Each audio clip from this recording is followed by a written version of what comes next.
A very good evening to all of you, my dear kids. I am Manisha Das on behalf of eTuition family. Welcome you all to today's class. Let me remind you that our eTuition family is providing quality education for your better tomorrow. So don't forget to be a part of our family. So my dear class 10 students, today we will be discussing about sexual reproduction, which is part 2 of your lesson, how do organisms reproduce. In the previous part we have discussed about asexual reproduction. So in today's part mainly we'll be discussing about how plants reproduce. Okay, आपने ये देखा होगा right, एक जो mango हम लोग खाते हैं ना, आम खाते हैं, फिर उसकी जो गुठलियाँ होती है like that seed of the mango, हम उसे फेंक देते हैं, फिर उससे क्या होता है, एक नया प्लांट बनता है.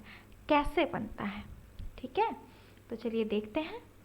सो in today's part what will be discussing, we'll be discussing about sexual reproduction, significance, it means benefits of sexual reproduction, and sexual reproduction in flowering plants. Okay, so let's discuss.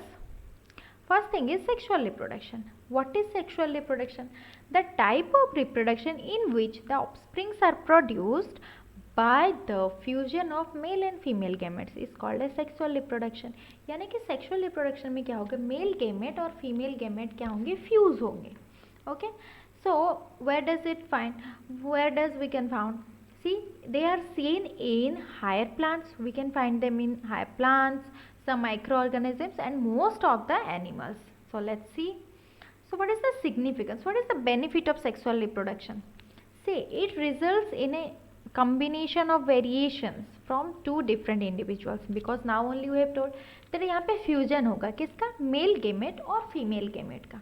तो mail के कुछ characters और female के कुछ characters अगर मिलेंगे तो नए वेरिएशंस तो आएंगे ना, जिससे क्या होता है, इवोल्यूशन होता है.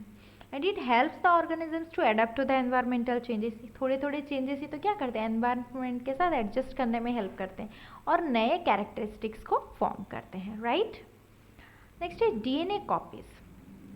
We have studied that inside the nucleus DNA is there, chromosomes DNA, right? If each new generation is to be combination of the DNA copies from two, हमने जैसे बोला gametes आएंगे ना फादर से मदर से, and उनके DNA मिल गए, right? तो इसके पास जितना DNA था, इसके पास जितना DNA था, तो कितना हो जाएगा, डबल हो जाएगा ना. The number of DNA will be, the amount of DNA will be double, right? फिर उनके जब नेक्स्ट जनरेशन हो गई, ये तो डबल DNA था और एक डबल DNA आएगा, डबल डबल मिलके क्या हो जाएंगे, क्वार्टर हो जाएंगे. तो ऐसे अगर ढेर सारे डीएनए हो जाए तो बॉडी में तो पूरा डीएनए ही भरा रहेगा और कुछ ना हो, है ना. So this is likely to mess up the control of the cellular apparatus by the DNA. लेकिन ऐसा नहीं होता. Besides if each generation doubles, लेकिन हर एक जनरेशन में अगर ऐसे डबल हो जाए तो पूरा तो डीएनए भर जाएगा. तो यहाँ पे कैसे मैनेज होता है, देखो, although two individuals are involved in the process, the number of chromosomes of a particular species is maintained. कैसे, देखो, हमने बोला था ना गैमेट्स फ्यूज होंगे, तो एग जो है, ओवम, वो गैमेट होता है जिसके पास कितने होते हैं, 23 chromosomes, they are haploid. And sperm, इसके पास भी 23, ये हैप्लॉइड हो गए. फिर दोनों मिलके एक डिप्लॉयड बनाएंगे जो कि जाइगोट, जिसके पास 23 पेयर्स यानी 46 क्रोमोसोम्स. इससे फिर बनता है हमारा एम्ब्रियो, राइट? तो इसमें कोई डबल नहीं होता, राइट? ये हाफ बन के आते हैं, फिर एक सिंगल सेल फॉर्मेशन करते हैं. See the DNA copying mechanism. The DNA copying mechanism, as we have noted, cannot be absolutely accurate. पूरा तो सेम नहीं होता ना, क्योंकि इसमें क्या कॉपीज, थोड़े से वेरिएशंस आते हैं, इसीलिए तो everybody has a unique DNA, right? So the sexual mode of reproduction incorporate such a process, क्योंकि दोनों के DNA, मदर एंड फादर के DNA मिलके एक नया DNA बनता है ना, तो इसमें चेंजेस आते हैं. Next is what are gametes. ये तो हमने डिस्कस किया था, फिर भी gametes are an organisms reproductive cells जो कि हैप्लॉइड होते हैं. They are also refer to as sex cell भी इन्हें बोला जाता है. और फीमेल गैमेट को क्या बोलते हैं, ओवा या फिर egg cell. Male gamete is called as sperm, right? Yes. So male and female gametes. My dear kids, in very simple organisms it is seen that the two germ cells, it means two sex cells, okay, gametes are similar. You can see here both are similar. Some are dissimilar, like in case of humans, sperm is there, ovum is there, both are dissimilar in structure. But as the body designs become more complex, the germ cells also specialize. One germ cell is large, जो कि है हमारा ovum, जो कि large है, right? While the other one contains the food store, किसके पास, ovum के पास. While the other is smaller, ये छोटा है and likely to be motile, it can move. कौन, sperm. सो ये क्या होता है, ये जो मोटाइल जर्म सेल, इसको मेल गेमेट बोला जाता है like sperm, and the germ cell which contains the store food is called as the female gamete which is the ovum. Now sexual reproduction flowering plants. तो flowering plant में reproductive part कौन सा होता है, हमारा beautiful attractive flower, right. So the reproductive part of angiosperm यानी कि flowering plants में कौन है, हमारा flower, right. So parts of a flower, flower के पार्ट्स आप हमेशा पढ़ते आ रहे हो, anther, filament, ovary, sepal, petal, style and stigma.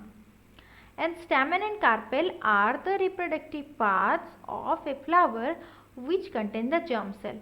तो स्टैमेन और जो क्या है, कार्पेल है, ये सारे क्या हैं, ये हैं हमारे मेल एंड फीमेल गेमेटोफाइट. तो यूनिसेक्सुअल और बाइसेक्सुअल फ्लावर कौन है. See the flower may be unisexual like papaya and watermelon, जिनके पास ईदर स्टैमेन हो और कार्पेल हो. बाइसेक्सुअल यानी कि दोनों हो, स्टैमेन और कार्पेल दोनों प्रेजेंट, आप यहाँ पे देख सकते हो, राइट. यहाँ पे स्टैमेन और कार्पेल दोनों प्रेजेंट है, so they are called as bisexual. Here it is unisexual. Okay, yes.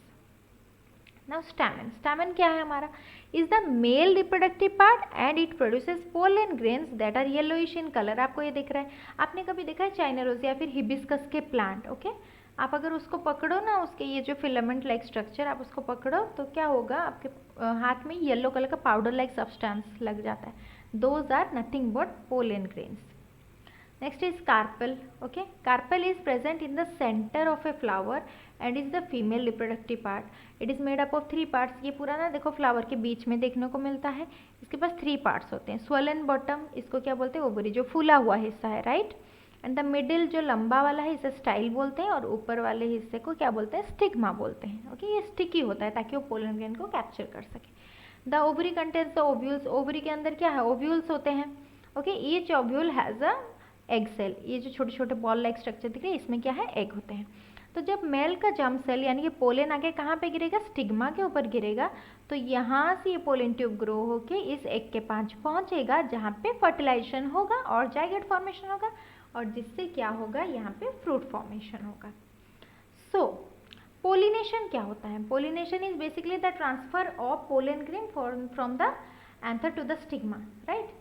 यहाँ पे पोलन ग्रेन बना, यहाँ से जाएगा, यहाँ से ये जो एंथर है, एंथर से स्टिग्मा के ऊपर जाना है, ठीक है. तो पोलिनेशन 2 टाइप्स के होते हैं, cross pollination, self pollination. Self यानी कि क्या, सेम फ्लावर में हो सकता है या फिर different flower of the same plant में, उसे हम बोलते हैं सेल्फ पोलिनेशन. क्रॉस पोलिनेशन क्या है, डिफरेंट फ्लावर डिफरेंट प्लांट में, right. So if this transfer of pollen occurs in same flower, उसे सेल्फ पोलिनेशन बोला जाएगा. If occurs in different flower, different plant is known as cross pollination. Now this transfer of pollen from one flower to another is achieved किसकी मदद से होगा, आपने देखा butterfly, Honey बीज, ये सारे क्या करते हैं ना, जब फ्लावर के ऊपर बैठते हैं, so their body is covered with those pollen, और जब वो जाके फीमेल पार्ट वाले फ्लावर में बैठते हैं, so those pollen use to fall. Okay, like wind, water, animal, ये सारे एजेंट्स हैं, हेल्प करते हैं. नेक्स्ट आता है fertilisation. After the pollen lands on the stigma, stigma के ऊपर आ गया, तो ये इसको कहाँ पे पहुँचना है, यहाँ पे हमारा एग सेल है, इसको पोलन ग्रेन को यहाँ तक पहुँचना है. कैसे पहुँचेगा, ये एक पाइप लाइक स्ट्रक्चर ग्रो करेगा जिसे हम पोलन ट्यूब बोलते हैं, और इसी के थ्रू ये गैमेट आएगा किसके पास, एग सेल के पास. For this a tube grows out of the pollen grain and travels through the style to reach the ovary. Okay, next is post fertilization. Fertilization के बाद क्या होता है, after fertilization the zygote divide several times. Zygote divide करते करते ऐसे structure बनाएंगे, right. And the ovule develops coat. देखो यहाँ पे फ्लावर था, फिर क्या हुआ, फ्लावर के दूसरे पार्ट सब झड़ गए, बस ये बाकी रहा. फिर ये बड़े होते होते सिर्फ ओवरी वाला पार्ट बाकी रहा, फिर उससे धीरे धीरे ये सीड बनना स्टार्ट हो गए. So the ovary grows rapidly and ripen to form a fruit, जैसे कि हमने पिक्चर में देखा. Meanwhile petal, sepal, stamen, style, stigma, ये सारे क्या होते हैं, नीचे गिर जाते हैं, सिर्फ ओवरी वाला पार्ट रहता है. नेक्स्ट है जर्मिनेशन. जर्मिनेशन क्या है, एक छोटे से सीड से एक प्लांट का ग्रो होने के प्रोसेस को क्या बोलते हैं, germination. The seed contains A future plant, है ना, फ्यूचर है वो सीड के अंदर जो है, और the embryo which develops into A seedling under appropriate condition. अगर उसे प्रॉपर टेम्परेचर, प्रॉपर वाटर मिला, प्रॉपर सनलाइट मिला, तो वो धीरे धीरे क्या होगा, एक नया पेड़ बन के आएगा. So this process is known as germination. ये जो छोटे से सीड से पूरे पौधे बनने तक के प्रोसेस क्या बोला जाता है, germination. So I hope you have understood today's class. So now a favorite quote: if we could see the miracle of a single flower clearly, our whole life would change. ये जो flower होते हैं कितने fascinating होते हैं, right? Okay, सो अगर हमने समझ लिया, फ्लावर के भी अंदर जो मिरेकल है उसे अगर हमने सोच लिया, तो हमारी life will change, because there is something unique in everybody, right? I hope you have understood today's class. So with this, I would like to request you be a part of our eTuition family. Don't forget to watch, like, share and subscribe to our channel. Till then, stay safe, stay happy and thank you.